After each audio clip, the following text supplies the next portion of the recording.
So you want to know how to easily ace your next exam? Well, this video is for you. Because trust me, unlike your failed attempt to confess to your crush, you will have to approach your exam differently. Yep, you heard me right. Studying for your exam will require a different approach compared to studying for your school in general. Now just for a quick credibility, I got an average of 98% in all my grades for high school, and I will be showing you the methods that I've been using during those times to achieve those high scores. I will be splitting the video into several chapters, and I will guide you on how you can ace your next exam. So first, I want to bring your spirits up by disappointing you, and I want to talk about managing your expectations. Because if you're watching this an hour before your exam, then I'm just gonna straight up and tell you, if you didn't study at all for the exam, then that's pretty much on you. I'm not going to tell you the magic secret sauce of acing an exam because quite literally it takes disciplined effort to study high and a lot to get a high score for your exam. There isn't really a way to just ace an exam overnight, because if there is, then everyone would be acing their exam no matter what. So instead of telling you the secret Krabby Patty secret formula to ace an exam, instead I'll be telling you effective methods and systems you can put in place so that your exam will be pretty much a piece of cake for you. So let's get started. So this is probably the most important tip, but it is to know your enemy or your exam. The thing about exams is that they're quite personal to whoever made them. And whoever made them certainly have different styles of faking the exam. So a trick to any exam is to essentially know thy enemy or to know your exam. Because trust me, even if you know the topic of everything or every fact, it's just 70% of the battle. You can literally get ahead by 30% by just knowing how your exam is structured, knowing the type of questions they will ask. And this is why whenever you join review courses for specific exams like SAT or certain entrance exams, the way they get you to become more proficient is to literally just do more tests that are similar to the exam you're going to be taking. And this is why this works better than just studying the base material. You don't just show up to your crush and confess to them with all the lines you've memorized from How to Get Your Crush 101. You have to know them first before you make a move. In a similar sense with exams. Now, I know that not everyone can have access to the exam material. That's why you can also ask around to get information about the test itself. I can't stress how important it is to get extra info about an exam you're taking. Make sure to ask people around your batch or seniors who've taken the same test by the same professor if they have any insights on the exam you're going to be taking. Now, any tips or foresight of these people can really help a long way when taking an exam. Now that you've studied how the exam is and how it's formatted, it's time for you to set a study plan.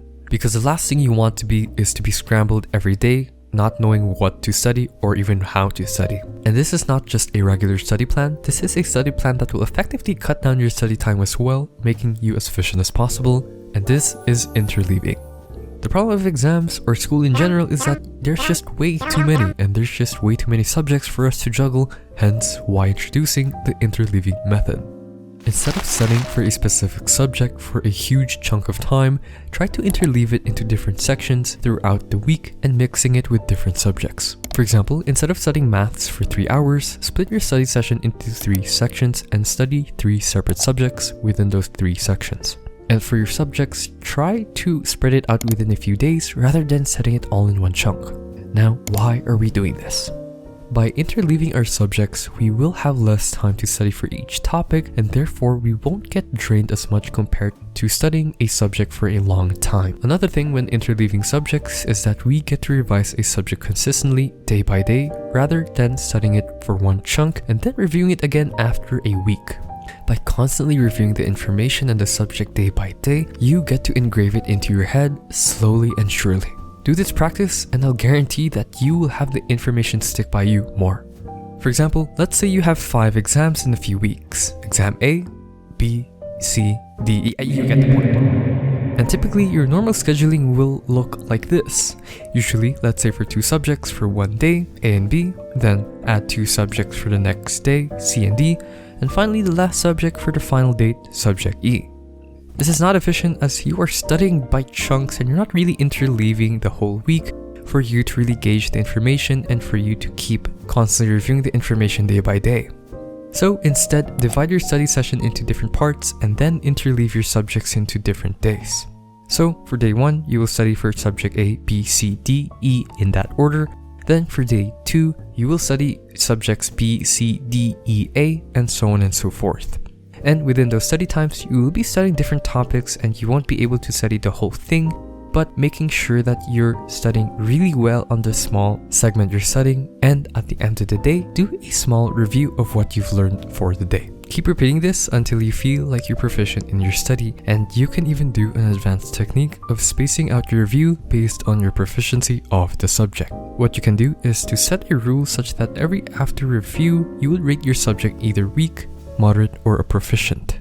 If you're weak in the subject, then you will review it for the next day, and if you're moderate in a subject, then you will review it in the next 2 days, and if you're proficient, then you will review it after 3 days, and so forth. Now, this is a very simplified way of doing spaced repetition, which is shown to show a effective result of learning and memorizing information. Alright, so now that we got scheduling down and the study routine down, it's time for your studying method, specifically your understanding. Now, how on earth do you know if you fully understood a concept yourself? It can be quite daunting to study since you don't really know if you truly understood a topic or not, and most of the time people just passively read their syllabus without really understanding the content. So, how do you understand a topic, or more importantly, how do you know that you've understood a topic? Well, in order to really know if you've understood a topic, I introduce you the translate method.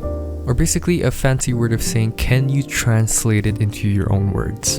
Or you can just call it this Feynman technique, I don't know. For example, if you're reading a passage in a syllabus, try to look away and then explain the passage in your own words. Try to regurgitate the piece of information to yourself in your own way. And I know this will take a bit more time of your study, but trust me when I say this is pretty much the effective way for me to really understand a piece of information rather than passively reading. So, time and time again when you're reading your passage, make sure to look away and to regurgitate the information in your own words on top of your head. So now that you've got your interleaving method and your understanding method, it's time for me to lay the groundwork of having a really good study foundation for your exam.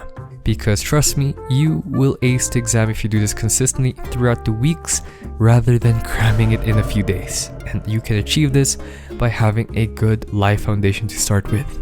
It's just simply having a good amount of sleep, making sure you're managing your time well, you're eating right, and making sure you're studying at a time where you have the most energy. You can check out my different videos about these tips more in depth, but that's pretty much all you need if you want to have a good foundation for your exam and your academic career. I highly recommend studying at least little by little every day, rather than studying it all in a chunk before your exam. Now, if you really want to get into the top, then the only thing left is your dedication and drive. And if we don't account for natural talent, this is literally what will separate you from the good students and the top students.